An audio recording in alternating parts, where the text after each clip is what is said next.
Bonjour tout le monde, j'espère que vous allez bien. Bienvenue dans ma chambre à l'hôtel Entourage où je passe ma semaine de vacances, vraiment relax. Ma chaise elle craque un peu, excusez-moi si jamais ça fait du bruit. J'ai décidé de filmer aujourd'hui, ça me tentait. En fait, j'ai décidé de filmer hier. J'ai demandé aux gens sur Instagram de m'envoyer des questions parce que je savais qu'il allait pleuvoir une majorité de la journée aujourd'hui. Il va pleuvoir demain. J'ai pas la meilleure semaine côté météo. Mais en même temps, il pleut pas le matin, j'ai le temps d'aller dans le lac, tout va bien, puis l'hôtel est tellement confortable, j'ai avancé mes lectures. J'espère que c'est pas trop écho, là. Je me suis mis dans le coin de la chambre où il y avait du tapis, sur le bord de la fenêtre. Je vais juste vous montrer rapidement ce que je vois. Une magnifique vue sur le lac Beauport. Si je suis sur le balcon, je vois mieux, là. Ça va par là, mais en tout cas, c'est vraiment beau, puis là, il pleut. Comme ça fait vraiment longtemps que j'ai pas fait un Q&A, un question-réponse avec n'importe quel genre de questions. C'est ce que je fais aujourd'hui, donc j'ai demandé aux gens, envoyez-moi n'importe quelle question. Alors merci beaucoup aux gens qui m'en ont envoyé et je vous rappelle, si ça vous tente, que vous pouvez vous abonner à mon compte Instagram, mon compte TikTok et à cette chaîne bien sûr. Juste un peu, j'ai avancé la chaise. Bref, on y va avec la première question qui est, je te donne 10 000 $ à dépenser pour un voyage d'une semaine. Tu vas où? Tu fais quoi? Oh, 10 000 $, c'est quand même beaucoup d'argent pour un voyage, donc je me dis budget à une place qui ça coûte cher. Donc, probablement aller en Corée, quelque part en Asie, peut-être en Nouvelle-Zélande, peut-être en Australie, je sais pas. En fait, je pense que je retournerai au Japon.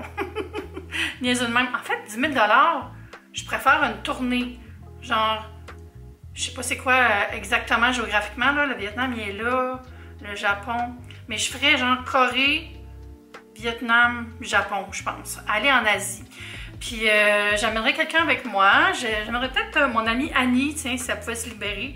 Quelqu'un avec qui j'avais beaucoup aimé voyager. On pourrait faire une petite tournée. J'aimerais bien aller dans ces pays-là, aller découvrir la nourriture, la culture, aller me promener. Sinon, pour 10 000 $ aussi, ce que je pourrais faire, c'est aller au Costa Rica, où ça coûte pas cher, mais inviter plus de monde, inviter toute ma famille, inviter des amis, puis se faire un beau voyage de gang. Deuxième question, je me suis toujours demandé si au Québec, vous êtes aussi regardant sur la provenance de votre nourriture. Aussi regardant que qui, tu l'as pas spécifié, je vais deviner que tu es européenne. Oui, c'est très important. Au Québec aussi, on a beaucoup d'emphase sur la traçabilité. D'avoir vraiment savoir d'où vient notre nourriture. C'est sûr que nous, on est dans un climat nordique. Donc, on va toujours avoir de l'importation, on va toujours avoir de la nourriture qui vient de l'étranger. Je veux dire, à moins de se mettre à manger juste des denrées comme dans le bon vieux temps, en conserve, des denrées sèches, c'est très difficile de manger juste en saison locale. Donc ça, c'est un petit peu inévitable. Mais en saison, on fait des gros efforts pour manger local, manger des trucs qui viennent du Québec, essayer de manger les bons produits de chez nous, c'est toujours mieux. La chose qui est beaucoup différente, je trouve, au Québec, en fait en Amérique du Nord versus l'Europe, c'est la quantité d'emballage. Puis ça, je veux dire, même si je voulais aller m'acheter 1 kilo de bleuets à l'épicerie, en vrac, il n'y en a pas. C'est tout emballé dans des barquettes.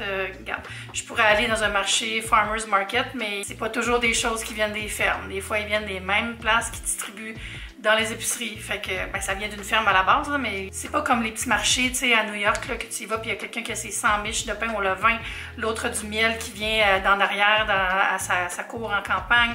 Tu sais, il n'y a pas beaucoup de petits marchés à petite échelle, puis ça, je trouve que ça manque. Il y en a des temporaires, tu sais, comme au marché Maisonneuve, c'est le fun, à chaque fin de semaine, il y a des marchands qui viennent passer une journée pour montrer leurs produits, mais c'est pas un rendez-vous comme il y a ailleurs, puis ça, je trouve que ça nous manque. Aimerais-tu avoir un chien un jour et quelle est ta race de chien préférée?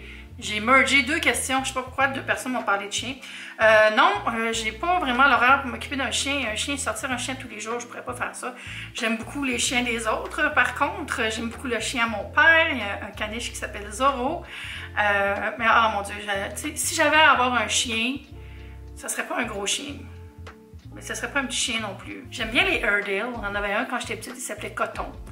Puis j'aime beaucoup les Golden Retriever, les Labradors, comme celui à ma belle-sœur, il s'appelle Léo, il est trop fin. Moi j'aime les chiens comme mélangés, là, qui est un peu foufou, un peu comme drôle, pâteau, des grosses pattes, là, des gros œils qui tombent, là, que tu sais pas trop c'est quelle race. Dans le fond, mon chien préféré, c'est celui que je peux adopter, un bon gros chien là, qui demande juste à être aimé. Peux-tu nous donner des conseils sur ta routine beauté des lèvres, rouge à lèvres préférée? Ben, en fait, je sais pas grand-chose, mais quand je prends ma douche, j'exfolie toujours mes lèvres avec un petit exfoliant Lush au sucre.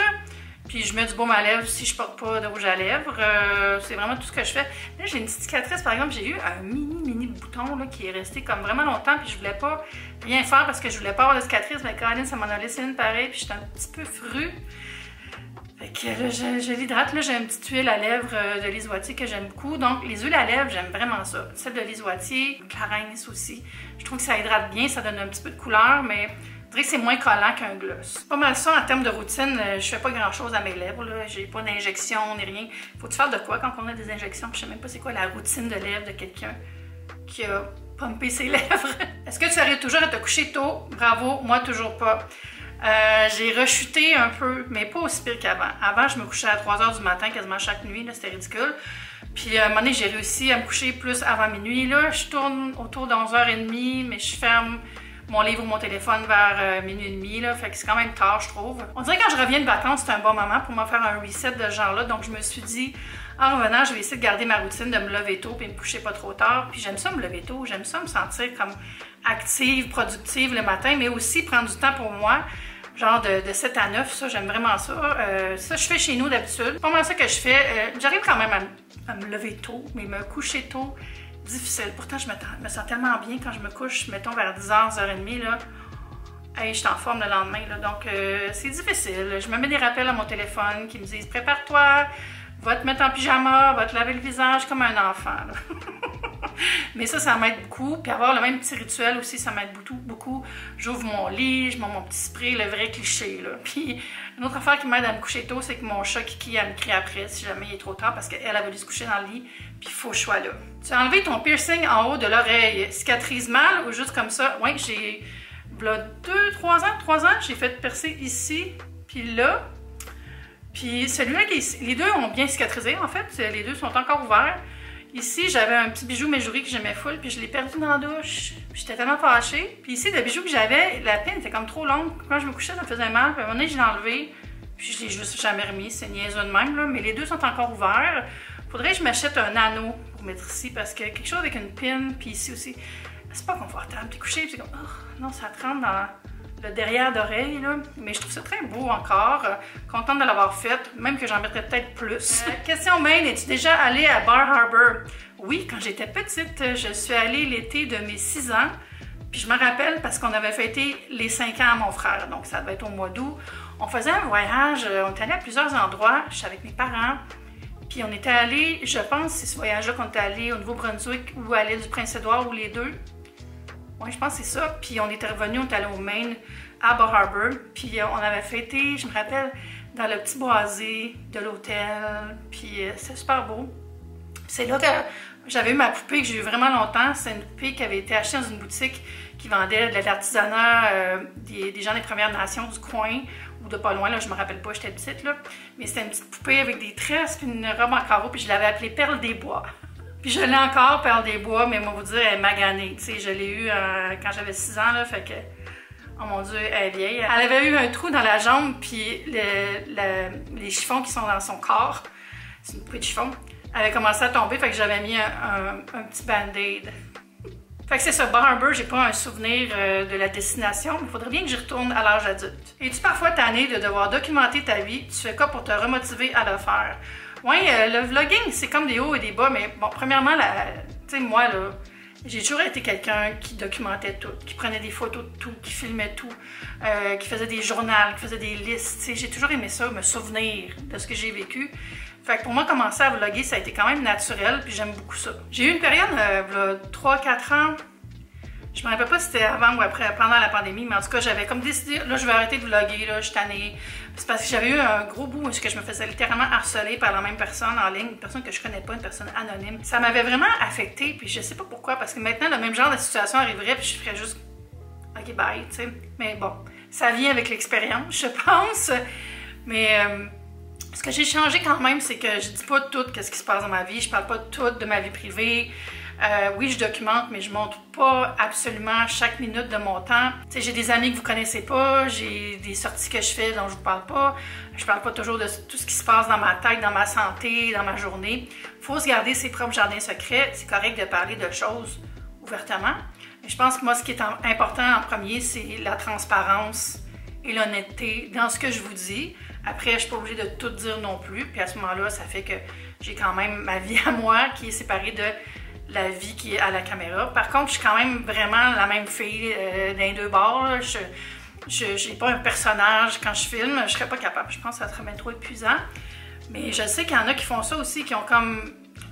pas au Québec, là, mais j'ai vu des youtubeurs américains qui ont une maison qui n'est pas leur maison, où est-ce qu'ils vont filmer des vlogs, ça c'est un petit peu hallucinant. Peut-être moins maintenant, mais tu sais, mettons, en 2016-2018, il y avait vraiment des filles qui avaient des chaînes de vlogs où est-ce que c'était même pas chez eux, c'est fou, là.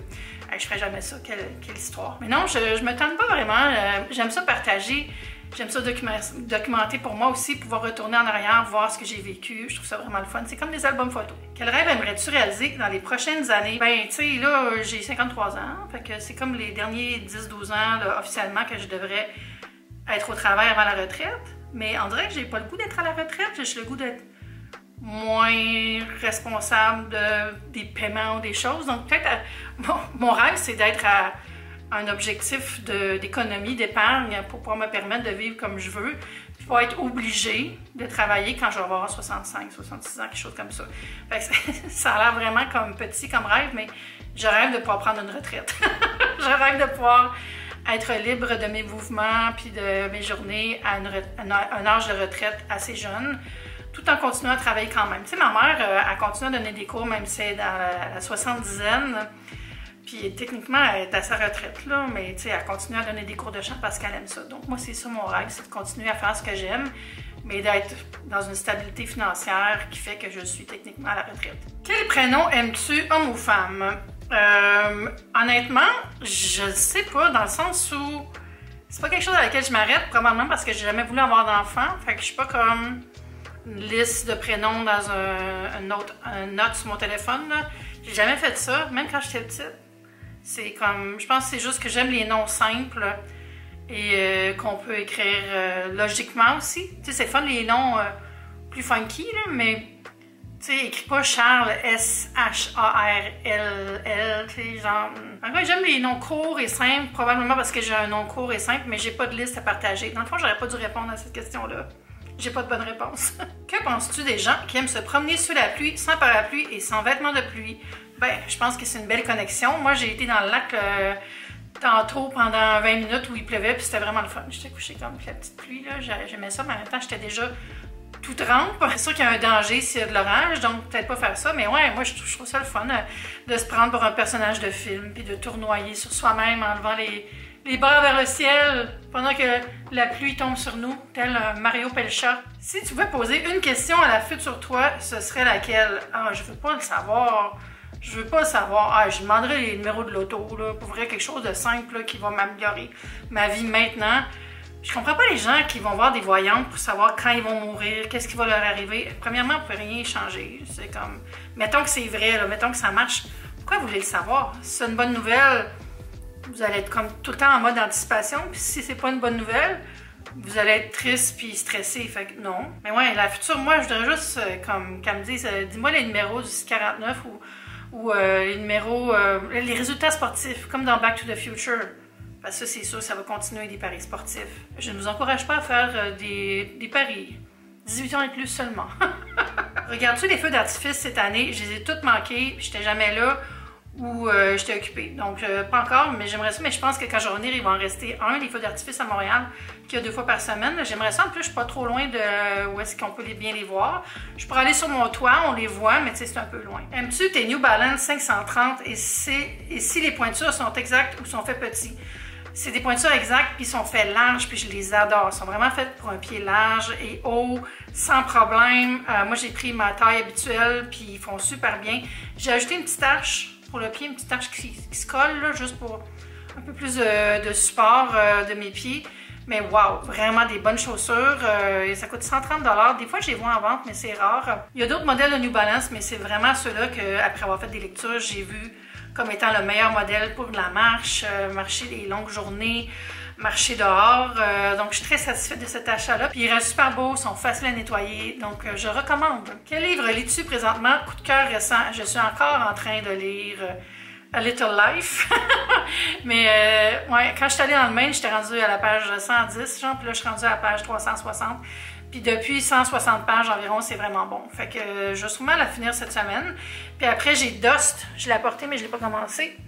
Dust, le 3e tome de la série Silo. Ça, j'ai vraiment hâte. J'ai le goût de commencer maintenant, là, mais je sais que quand je vais le commencer, je voudrais plus lire A Little Life. que j'attends. Sinon, j'en ai parlé dans un vlog, mais j'étais en train de lire... en fait, j'étais en train d'écouter Blood, Sweat and Chrome, l'histoire de Mad Max Fury Road. Je suis rendue à 35%. C'est super bon. C'est toute l'histoire du tournage de ce film-là, avec plein de témoignages. C'est enlevant. Sinon, j'écoute aussi The 12 Week Year, mais ça, je l'écoute... pendant ma semaine de travail. C'est un livre sur la productivité. Je suis rendue au chapitre 16. J'aime vraiment ça. C'est comment coordonner, planifier ses projets en blocs de 3 mois au lieu de faire ça pour 1 an. C'est comme le terme, on va dire des quarters en anglais, là. Puis je travaille un peu déjà comme ça, donc ça me parle. C'est ça mes lectures du moment. As-tu un avis sur la culture française de France? Et sur les Français de manière générale? Et ça, c'est une question là, qui pourrait mal virer. Parce que les gens, ils sont toujours curieux de savoir ce qu'on pense d'eux autres, mais les gens sont susceptibles. J'aime beaucoup la France, je suis allée souvent. J'aime beaucoup les Français, mais tu sais, les Français, c'est comme dire les Canadiens, ils sont tellement différents d'une région à l'autre. Mais quand j'étais en France, j'aime beaucoup l'hospitalité française, cette espèce de camaraderie aussi, puis l'amour de la France et du Québec, c'est vraiment fort. Par contre, il y a aussi le côté condescendant de la France vers le Québec, souvent qu'on va voir plus sur les médias sociaux. C'est le côté « Ah, votre accent est donc bien mignon, c'est mignon les Québécois », tu sais, on se sent un peu comme des petits schtroumpfs quand ils nous parlent comme ça.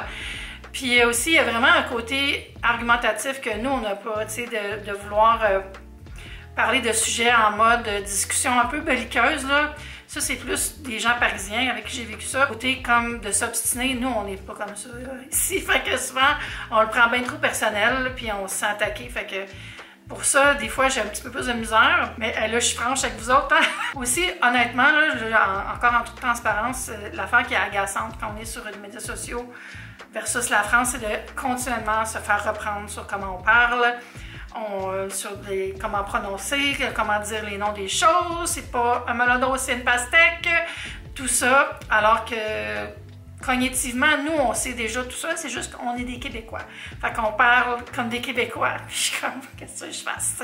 Je trouve qu'on peut pas avoir une opinion sur un peuple, on peut juste avoir une opinion sur des interactions, puis moi, quand j'étais en France, j'ai toujours eu des belles expériences, ça a toujours été, waouh, vraiment, là, accueillant, puis on se sent toujours comme privilégié de vivre des moments en France. C'est sûr que moi, c'était toujours des voyages, j'habitais pas là.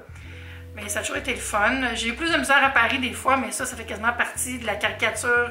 Tu sais, genre le serveur parisien un peu bête, là. T'es quasiment comme il fallu que j'aille charger ma caméra, excusez-moi. Es-tu à standard ou team pop socket derrière? J'ai rien. J'ai déjà eu un pop socket pendant quelques années, j'aimais ça. Je me suis acheté un Octobody, puis je trouve que ça il colle pas bien à mon étui. Fait que je me dis, faudrait que je m'en serve sans étui, mais là, j'ai peur que mon téléphone tombe si j'utilise ça sans étui. Fait que j'ai rien. Un Octobody, c'est comme une espèce de plaque de ventouse pour coller son téléphone partout, là. Ouais, fait que là, j'ai rien présentement. Les JO de Paris sont-ils attendus au Canada? Quelle image vous en avez? Ben, les Jeux olympiques, à la base, oui, sont toujours très attendus. Au Canada, on a beaucoup d'athlètes qui y vont. On les suit, on les encourage. Moi, personnellement, j'adore quand il y a les Olympiques, surtout d'hiver, mais d'été aussi, j'aime ça. J'aime regarder la gymnastique, tous les trucs d'aviron, l'athlétisme avec le décathlon, le plongeon. J'aime vraiment pas mal tout, à part, mettons, la boxe, le judo, le volleyball, tu sais, les trucs plus longs, là, ça, je regarde pas vraiment ça. Mais sinon, j'adore ça. J'adore avoir une routine d'Olympique, les allumer, puis regarder ça le soir, là. Sauf que là, on a 6 heures de décalage, qui veut dire, ouais, on va avoir quand même du direct le jour. C'est quand même pas pire 6 heures. On peut regarder des choses en direct, puis pas la nuit, contrairement à Tokyo, là. Par contre, nous aussi, on est un peu sceptiques par rapport à l'état de l'eau pour dans la Seine, là.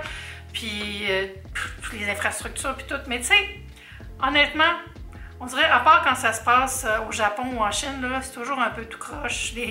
Les derniers mois, là, il y a plein d'affaires qui sont pas prêtes. On se demande tout le temps, c'est-tu rendu trop gros? Ça devrait être juste une petite échelle, puis ils font les compétitions, puis mais télédiffusez-les. On a-tu besoin d'avoir des spectateurs, tout ça? On dirait que c'est tellement trop gros pour rien, pour ce que ça coûte. C'est comme l'argent là-dedans, ça a l'air un peu magouille par bout. Fait que tu sais, j'aime l'essence des Jeux olympiques, mais on dirait la grosse machine autour, pas tant fan. Puis ouais, avec ce qu'on a vu des préparations à Paris, j'ai l'impression que c'est pas très près. Fait que on va voir ce qui se passe dans la scène. Pourquoi certaines personnes donnent des noms humains à leurs animaux de compagnie? Henri, Lise. J'aimerais savoir un chat qui s'appelle Lise, c'est le nom de ma mère. Ben je pense que ça... Un nom, c'est un nom, hein? Pourquoi ce serait plus pertinent d'appeler un hamster Biscotte versus Stéphane? Les deux se peuvent. Moi, j'aime ça, les noms de personnes pour des animaux. Je trouve ça drôle. J'avais un ami qui avait un chien qui s'appelait Jean-Luc. C'est quand même drôle. Puis moi-même, je donne tout le temps des noms plus des vrais noms à mes animaux que Chocolat ou, tu sais, Pompon. L'important avec un nom, c'est que ça fit avec l'animal. Dites-moi dans les commentaires, justement, quelle sorte d'animal vous avez. Puis c'est quoi son nom? Quelqu'un me demandait une question par rapport à l'hôtel où je suis. Est-ce que le feu est en entourage sur le lac? On y va dans 2 semaines parce que j'avais mis une story avec un beau feu de camp. Oui, à tous les soirs, il y a un feu sur le bord de la berge du lac avec des chaises Adirondack autour. Puis il y a du bois, fait que on peut nous-mêmes en rajouter une coup qui est partie. Puis il y a 2 petits foyers plus près du bâtiment qui sont aussi dehors sur le patio. C'est genre de foyer un peu carnaval, là.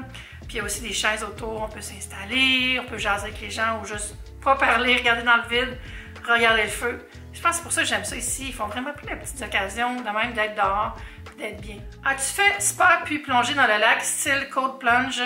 Tu penses quoi des cold plunge? En fait, le lac il est pas froid, fait que le cold plunge il se passe pas dans le lac. Ça serait plus d'aller prendre une douche froide après. Le lac est quand même chaud. Je sais pas combien, mais je suis très confortable. Je reste dedans 1 heure, 1 heure et quart. L'autre fois, 1 heure et demie même. Je nage jusqu'à un certain point, puis là, je flotte. C'est ça ma routine de lac.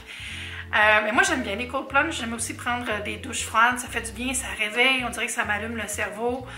Je pense pas que c'est miraculeux non plus, mais c'est sûr que ça a un effet sur notre système nerveux qui va venir donner des bénéfices, je pense. Puis ça, c'est juste basé sur mon expérience personnelle que je sais que ça me fait du bien. Puis on dirait que je suis plus calme après aussi. Comment est la piscine, le spa et le lac à l'hôtel? La piscine est vraiment cute, il y a plein de petites chaises autour rouges, on peut s'installer, il y a des parasols. C'est direct à côté du comptoir lunch, on peut commander des hot dogs, des salades, des choses pour manger. La température est bonne, puis on a la vue sur le lac, même dans la piscine. Fait que je regardais le lac en le lisant à côté. Pendant que je faisais dans la piscine, c'est malade. Le lac est super clair, super propre. Le jacuzzi, il y a quand même souvent du sable dedans parce que je pense que les enfants viennent direct du lac.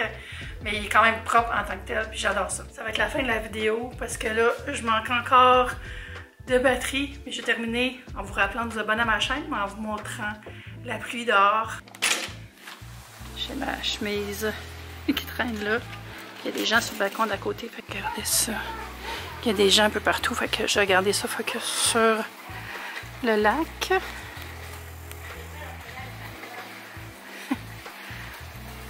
C'est quand même beau. Voyez-vous les canards? Ça, c'est les jeux sur lesquels les enfants vont. Moi, je m'en vais là. Alors, ce sera tout. J'espère que vous avez passé un bon moment avec moi. Puis on se dit à bientôt pour une prochaine vidéo. Bye!